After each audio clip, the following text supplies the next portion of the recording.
Welcome to season 2, episode number 11 of the Sean Mackey Show. Today we are tucking the Cubs in and putting them to bed for the winter. We're going to get into some grades for players, management, overall team, and discuss some things that transpired here at the end of the season surrounding our beloved Chicago Cubs. When I started the podcast way back in February, it was just before pitchers and catchers had reported. I saw some great things in spring training. PCA had a monster spring, came out kind of cold, and then boom, he starts. We see the PCA that we all want to see. He's hitting for some power. He's using that speed. Yeah. And then just like a lot of other people at the end of the season, he drops off of the radar.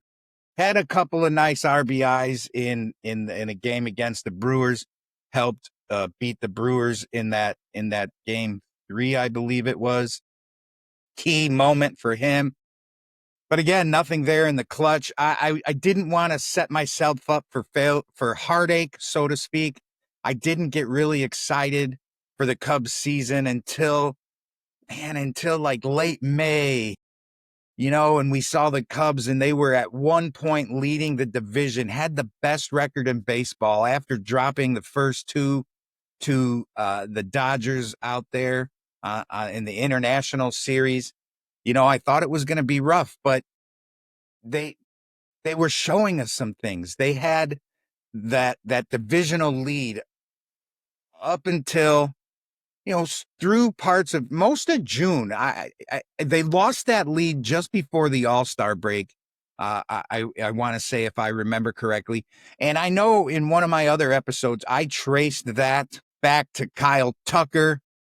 When we found out as fans that Kyle Tucker and the organization knew that he had that bone fracture in his hand in June, and they all let him kind of play through it, didn't see a point of putting him on the IL.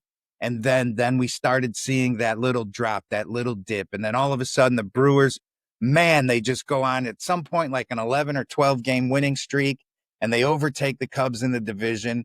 And the Cubs, and it was dicey at the end there. The Cubs barely held on to have that number one playoff spot, which was a good thing, because then all 3 games in the wild card series were at Wrigley, and they were able to pull that out against the Padres 2-1.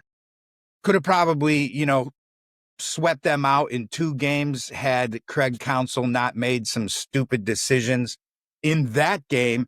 Then also some missteps in the series against the Brewers. And that's why I'm grading Craig Counsell out at, and I feel I'm being generous with Craig Counsell here when I give him a C- for this season. Okay. When he left the Brewers, he said he wanted a new challenge, a managerial challenge. He wanted to get away. He came to Chicago. Chicago gave him the richest contract for a manager. Was it 5 years, $40 million? So $8 million per. And I can't figure out if he duped the Cubs or if the Cubs duped him. I don't know. But I don't think, I know the Brewers weren't going to match that salary. I think they were only offering him $5.5 million. So I think the Brewers, in the back of management's mind up there in Wisconsin, the Brewers were like, you know what? This dude hasn't really gotten us much or anywhere. He's the winningest manager in Brewers history. He led them to like something like 5 or 6 straight division titles. I don't know, but they only went deep into the playoffs one time, 2018, and they went into the NLCS series, but didn't obviously win that because they didn't go to the World Series. And after that, had a lot of early exits. And I give this guy a C- in his second year at the Cubs. Yes, he led the Cubs to the playoffs. We had like maybe the 3rd or 4th best record in Major League Baseball this season for the Cubs. But he just made some terrible moves. So Okay, you look at Craig Counsell in 2018.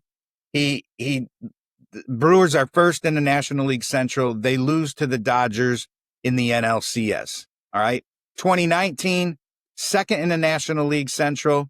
They lose in the National League wild card against Washington. 2020, the COVID shortened season, they end up fourth in the National League Central, and they lose the NLC wild card to the Dodgers. And 2021, first in the National League Central, and they lose in the NLDS. All right. So 2022, they don't make the playoffs. 2023, they're first in the National League Central, and they lost in the wild card to Arizona. All right. So 1, 2, 3 division titles, 2018, 2021, and 2023. His teams only advance as far as the National League Championship Series when they get ousted. So not that great of a playoff track record for Craig Counsell. So that's part of my grade for him on a C-. That's 1. 2, I feel that, and if I'm going to grade Jed Hoyer, you know my feelings on Jed Hoyer. I'm grading him out at a D-, bordering on an F+.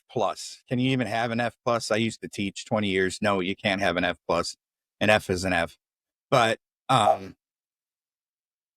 think once they found out that Kyle Tucker had that hand injury, in my opinion, it would have been best for them to say, look, you got to go on the IL. You got to sit down. It's June. We're leading the division. We still have half a season to go. This is the time. We need to get you healthy.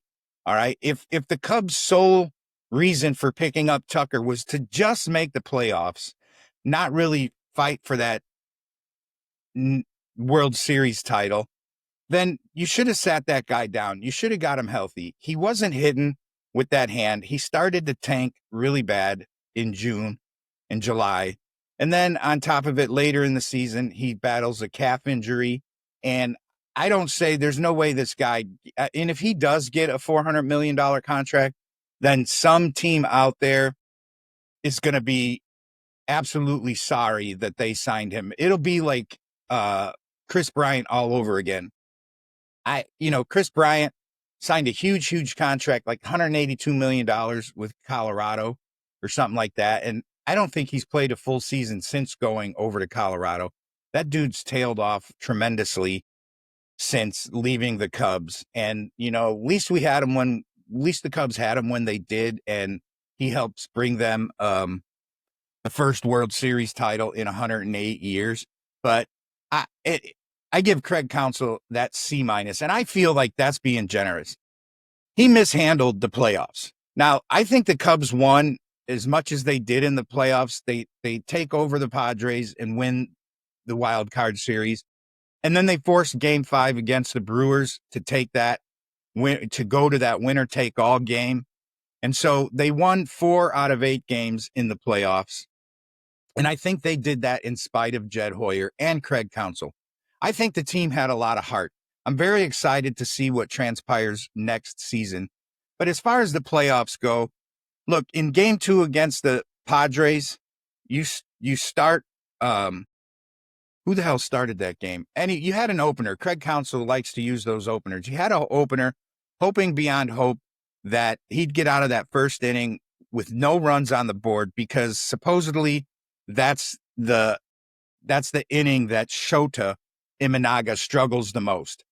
And so didn't work out. First inning, losing 1-0. Bring in Shota. Shota is pitching well up until a certain point in that game. And Shota ends up walking Tatis. And it's at that moment that Craig Counsell should have taken Shota out of the game. Now, Craig Counsell's a guy who likes to manage in certain ways. Like when it comes to the lineup, he's big on the numbers. And we'll get into that in a minute, where I think he dropped the ball once again in the playoffs. But with pitching, he likes to go with his gut. And apparently at that point, his gut said that Shota was going to get out of that inning and retire Machado. Well, that doesn't happen. 2 pitches in, Machado hits the big home run. 3-run home run. Cubs lose that second game. They go on to win the next game. And so that's all for nothing. That's, no worries, right? No harm, no foul. You end up winning that series. So that's not that big of a deal. But you get into that series against the Brewers and you start Matthew Boyd on 3 days rest. Now, come on. Why in the hell would you do that? You start Matthew Boyd on three days rest. Matthew Boyd is a guy who's been around the league for a while, okay? He's been in the league for over 10 years. He's 34 years old. Yes. Does he have a resurgent season here with the Cubs? Yes. Okay. But he's still 60 and 77 in his career, in 11 years with the career. By far his best season in Major League Baseball was this season with the Cubs, 14-8. Okay. That's great. But the dude's 34 years old. And you're asking a 34-year-old, 11-year veteran to start on 3 days rest. That to me is absolutely insane. Yes, as individual players, they all probably feel that they can do it. Come on, he pitched this season 179 innings. There's no way he was going to have anything worth a damn on 3 days rest. No way, no how, not at all. And so when you look at the stat line in that game, in game one, Matthew Boyd, I don't even think he makes it to the third inning. He comes out and he pitches. He didn't even make it out of the first inning. He pitched .2. He got 2 outs. That was it. Gave up 4 hits, 2 earned runs, 1 walk, 1 strikeout. It was obvious that he did not have his stuff, the stuff that we'd seen all season long. That right there dropped Craig Counsell's grade down tremendously. And then he brings in that first game, he brings in Michael Soroka. Come on. This is the only move Jed Hoyer made at the trade deadline for the Cubs. That guy promptly goes on. He comes in as supposed to be a starter. He promptly goes on the IL in his first game with the Cubs. Then when he comes off the IL, you put him in the bullpen and he goes 1 full inning, gives up 5 hits, 3 earned runs, 2 base on balls, 1 strikeout. At least Aaron Savali and Ben Brown finished out the rest of the game, not giving up any runs. That was a game. Michael Busch hits that home run at the beginning. Cubs take that early lead, 1-0. You go to the bottom of the first inning, and then boom, it's 6-1. And then in the top of this, and then bottom of the second inning, it's now 9-1. And the Cubs go on to score a run in the 6th and in the 8th, and the game ends up 9-3. That was absolutely terrible, in my opinion. Okay, so that helped me decide to drop Craig Counsell's score or grade down even lower. I mean, people are out there are going to say, well, let's give him a B plus. You know, he got him to the playoffs in their second season. But again, I think this goes back to, like, if the Brewers really wanted to keep Craig Counsell as their manager, they would have matched or come close enough. Like, he's a hometown guy. So if the Cubs are offering him $8 million a year and the Brewers are steadfast at 5.5, it's because they know that he's not going to take that. And I think they feel like they don't want him back. Look what Pat Murphy's doing. He has got the Brewers, albeit they lost last night, but he's got the Brewers in that National League Championship Series. If he takes the Brewers to the World Series, he is going to overtake the legacy of Craig Counsell immediately. There's no ifs, ands, or buts about it. And I don't think the Brewers budged on offering Craig Counsell anything higher on a salary because they knew they had somebody sitting on that bench that could do a hell of a lot better. So now we get to game 2, and this is the game. Shota actually starts this game. But Shota, He's only able to go 2.2 innings, 2 2/3 innings, gives up 5 hits, 4 earned runs. This guy showed in the regular season, in his last 10 games or last 5 outings in the regular season, he gave up 5 home runs in 22 1/3 innings, or 22 1/3 innings. How do you start Shota in game 2? I feel like you maybe should have had that bullpen game in game 1 to see where you go. Then that gives you 4 days rest for Matthew Boyd. You start him in game 2, and then maybe you don't even consider pitching Shota at all. I know when it came down, I think it would have been Shota's turn in that game 5, but he didn't go. Craig Counsell at that point was like, I can't pitch Shota at all. So that's part of what leads me to grade out Craig Counsell at a C-. The other thing that leads me to grade him out lower is if he likes to go by the numbers when he creates a lineup and goes by the statistics and the metrics. I don't know why Justin Turner doesn't play more in this series. Now I get it. Justin Turner is an old dude, okay?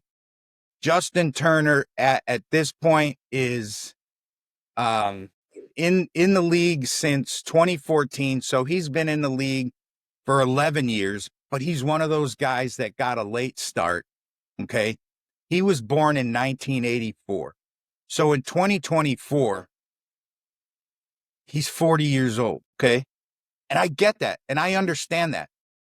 But if you as a manager, Craig Counsell, are a guy who likes to complete your lineup based on the metrics and the statistics, why is Justin Turner at best? I mean, I know you got Kyle Tucker DHing. He was struggling with that calf injury, and you don't want to take his bat out of the lineup. You can't take Michael Busch's bat out of the lineup at first base, but you probably absolutely could have played Justin Turner at third base. He played a lot of third base in his career.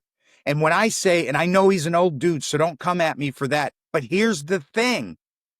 In 10 NLDS's National League Division Series that Justin Turner played in, 10 series, albeit his teams went 5-5 in 10 National League Division Series, Justin Turner hit 302 with a 410 on base percentage and a 481 slugging percentage. In 10 series, he plays in 37 games, has 156 plate appearances, 129 at-bats, scores 18 runs, 39 hits, 9 doubles, 1 triple, 4 home runs, and 23 RBIs.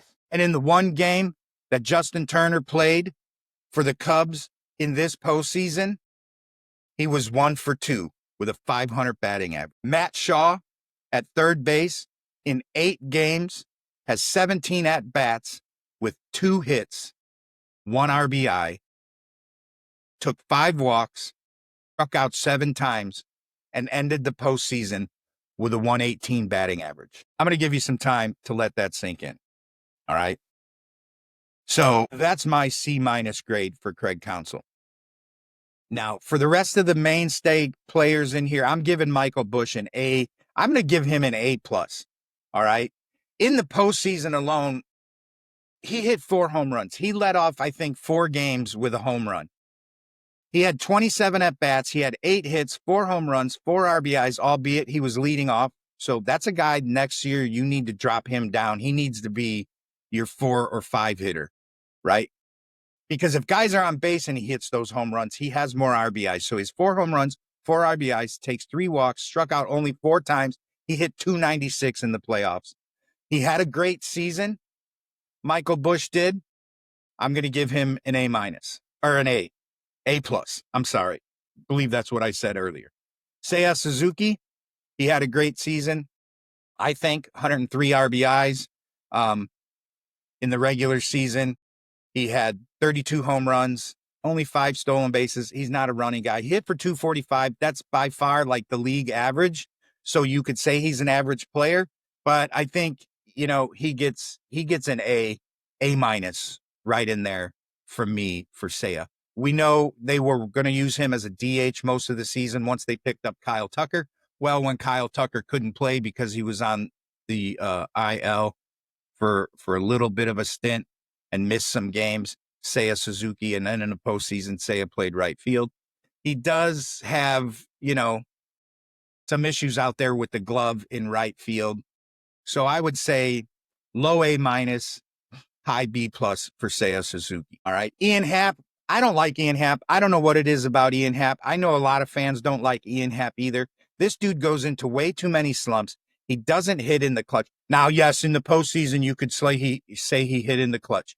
He did have 2 home runs, and the 1 home run in the game against the Brewers was enough to propel the Cubs to a victory. But he struck out 13 times in 30 at-bats and had a 100 average in the postseason. He's great defensively. I'll give him that. He'll probably win another Gold Glove this season. But at the plate, for a switch hitter, for a corner outfielder, growing up in my day, a left fielder, that was your biggest power hitting guy. So for him to be a corner outfielder, a left fielder, and to struggle as much as he does, I just don't see what the hype is around Ian Happ. 23 home runs. I feel the guy for a switch hitter, he probably should have been up there around the 30, 32, 33 mark like Seiya Suzuki. He hits for average, again, 243 for the season. He only has 79 RBIs. I just don't like Ian Happ. I don't think Ian Happ starts on any other Major League Baseball team and doesn't play as much as he does. And he's got one of these hard and fast no trade clause, so you're probably not getting rid of Ian Happ at all. All right. Nico Hoerner, he gets an A plus in my view. This kid, he flirted with 300 for better part of the season, ends the season just shy of 300 at 297. Not a power guy, so the 7 home runs and the 61 RBIs, that was really good production out of Nico Hoerner. A nice make contact kind of guy, a great number 2 hitter. I think instead of having Michael Busch lead off, I personally would take PCA and teach that kid how to really bunt, and then use that speed to get on base. Back in the day, like old Bobby Dernier. Bobby Dernier got on base no matter what it took, and then the number 2 hitter drove him in all the time. And that, get him on, get him over, get him in. So Nico Hoerner, he gets an A plus in my opinion. Carson Kelly, for a guy that they signed as a backup catcher, yes, postseason, not so good. 1 home run, 28 at-bats, 5 hits, 179 average. But Carson Kelly's season, after Miguel Amaya goes down with the injury, Carson Kelly came on really strong, and he ends the regular season with 17 homers, 50 RBIs, 249, and that is absolutely tremendous as a guy you signed to be your backup catcher. And he hits for the cycle as a catcher. Holy shit balls, Batman. That alone right there, I give Carson Kelly a big high grade right there. Kyle Tucker,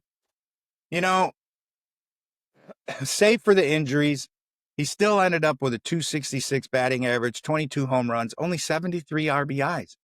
I don't think when the Cubs traded for Kyle Tucker that this was the Kyle Tucker that they expected to get. When you look at his stats, 2024, okay, this is weird, these stats.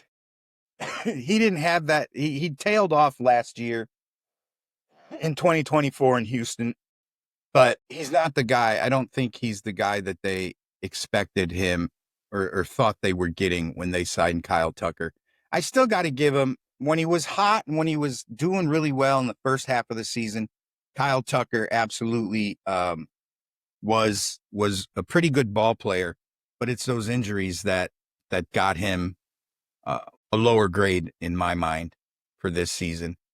Matt Shaw, I got to go with Matt Shaw. It's tough. He had some good defensive games. He does really well. Fortunately, from the beginning of the season to the All-Star game, he only hit a buck 98. He did after the All-Star break through the end of August, he did hit 299, had a couple 6 doubles, 2 triples, 9 home runs, and he only struck out 20 times. But he ends the season. He's young. He's very young. He ends the season statistically at 226 with 13 home runs and 44 RBIs. So I gotta say maybe a C plus, B minus here for Matt Shaw. He's only 23 years old, so there is some potential, and at least he's not like any other rookies on other ball clubs. I mean, I don't know what the trend is with Major League Baseball teams bringing up these touted prospects and keeping them at the major league level to develop. And we've seen a few rookies this season across Major League Baseball, you know, end up under 200 with those batting averages, but they must be some great defensive guys or something. And that's what we got in Matt Shaw. He's a good defensive guy, supposed to have some power. Certainly had a better career with the Cubs than Matt Mervis. Remember when they brought up Matt Mervis and he was supposed to be the guy at first base before they traded for Michael Busch? And he's not the guy. And he's what? Is he in the Marlins system at this point? I don't know. Dansby Swanson, I don't like the contract they gave him just for defense, but, he puts up 20 to 25 home runs every year. He does go into some terrible, terrible slumps. He did not hit in the clutch in the postseason at all. I'd have to grade him out at a solid B. I would really like to see a little bit more clutch hitting out of Dansby Swanson. Okay. He ends the postseason up only hitting a buck 54, no home runs, 1 RBI, 15 strikeouts. That was a terrible way to end the season in the postseason, especially. I mean, the Cubs had 5 guys that they started that Craig Counsell started regularly: Ian Happ, Carson Kelly, Pete Crow, Matt Shaw, Dansby Swanson, all hit under 200 in the postseason. That was a terrible time for those guys to go into and stay into. The end of the season is a terrible time for anybody to go into a slump and stay in a slump. Just can't have it in the postseason. Overall, I give the team a B plus. I think, like I said, I think that they went as far as they did against the Padres and against the Brewers, in spite of Jed Hoyer not giving them anything to work with, right? Despite Craig Counsell's silly little goofy gaffes managing this season. Does Craig Counsell get any better as a manager? I don't know. Do we as Cub fans suffer through, flirting with the National League Central title every year and then not going deep into the playoffs with Craig Counsell as our manager? When the Cubs signed him, everybody thought he was the end-all, be-all. Get rid of David Ross. I was absolutely for getting rid of David Ross. But I think with this team this year in 2025, oh, man, I'm eating crow, so to speak, because I think David Ross might have got them to beat the Brewers. Couple of different choices as a manager in all 5 of those games. And, maybe David Ross goes with Justin Turner, knowing in the National League Division Series, in 10 different series, Justin Turner's hitting 302, right? I mean, that's like a clutch guy. That's like, the Dodgers still have Max Muncy. Max Muncy could struggle all freaking season long, but you put that guy in the playoffs and he clutch in the playoffs. Comes out clutch, and I'm not even a Dodgers fan except for this week. So, I'm not going to get into the entire team and the pitching staff. I don't look at all those metrics as pitchers. I'm more of an eye guy. I would be a gut manager like Craig Counsell was with the pitchers, but I know in my gut, I wouldn't have pitched Shota. I wouldn't have started Matthew Boyd on 3 days rest. I don't get paid to be the manager, but it is what it is. So let's see. Let's look at the entire lineup here. Reese McGuire too, after Miguel Amaya went down and they had to bring in another backup catcher for the backup catcher. Reese McGuire, I would have to give him a solid B as a backup catcher. Hit 226 on the season, 24 RBIs, 9 home runs. I like it. I like it. 30 hits out of 133 at bats. So Miguel Amaya, can't really grade him out. He's got a 281 average for the season, but he was hurt. He was on the IL most of the entire season, so can't really do nothing with him. Too little sample size to grade out Moises Ballesteros. He does end the season at 298, so there's some promise there with him. All right. Owen Cassie, again, not a big sample size, only hit a 192. He only played in 12 games. Willie Castro, what they brought him in for, I don't know. I couldn't even tell you. And then you bring in Carlos Santana late in the season, and he doesn't even make the postseason rosters. All right. John Birdie, he's an F. They got rid of him early on. Not what he expected. Nicky Lopez, up and down, left the Cubs, came back to the Cubs, up and down. And then the whole debacle with Gage Workman. He was supposed to be the guy. He came on strong. He made the team out of that. It was that Rule 5 draft, had to make the team in order for the Cubs to keep him. And he made the team, and then gone. Get rid of him. He's out the door. So that's it for regular season. That's it for the main guys. I thought Colin Ray as a pitcher had a nice, good season with the Cubs. Started out in the bullpen. He came on strong. This is a guy you should have started in one of those playoff games. They used him out of the bullpen, but he goes 11-7 this season with a 3.95 ERA. That's a guy who came on strong. I think he's a guy who should have gotten one of those starts. He didn't. So was 0-1 in this season, in the postseason, took a loss. He was in 3 games, didn't start any games. That's a guy who I think definitely should have started for the Cubs at some point during that Brewers season, but didn't happen. Did not happen. Let's take a look at some of the rest of the pitchers. They got Matthew Boyd listed as a pitcher because he pitched in one of those. Or no, I'm sorry. I was thinking of Matt Shaw, but yeah, Matt Boyd. Matthew Boyd as a pitcher, 14-8 in the, let's see, what was it in the regular season? 14-8, 3.21 ERA. Got to give Matthew Boyd a nice solid B+ there. Colin Ray, again, 11-7 when he was starting for the Cubs. Grade him out as a B-. Ben Brown, I don't know, struggled. This guy's got to get like maybe a D+. He was 5-8 as a starter when he was starting with a 5.92 ERA. Gave up 18 home runs in that limited action. Shota, he's a great guy, very likable. He was really well. He did pitch really well when he first came with the Cubs, but 31 home runs given up this year, and he was only 9-8, just above 500, Jameson Taillon came on really well this season. Good season for him, 11-7. He gets a nice B+ for me here. Cade Horton at 11-4, by far the Cubs' best pitcher. The record might not have shown it, but that was a big blow to the Cubs when he goes down for the postseason. Brad Keller, 4-2 on the season. Not bad. Not bad. Grade him out as a reliever. Nice, solid C+ for him.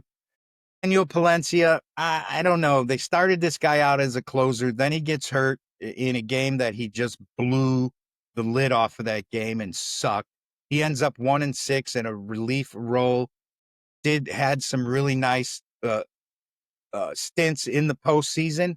So I think we keep him healthy and give him a shot. Don't know if we want the pressure of being a closer, but I think he'd be a good fireballer, a really good middle relief guy, and can get you and hold the lead and get you out of some tough spots.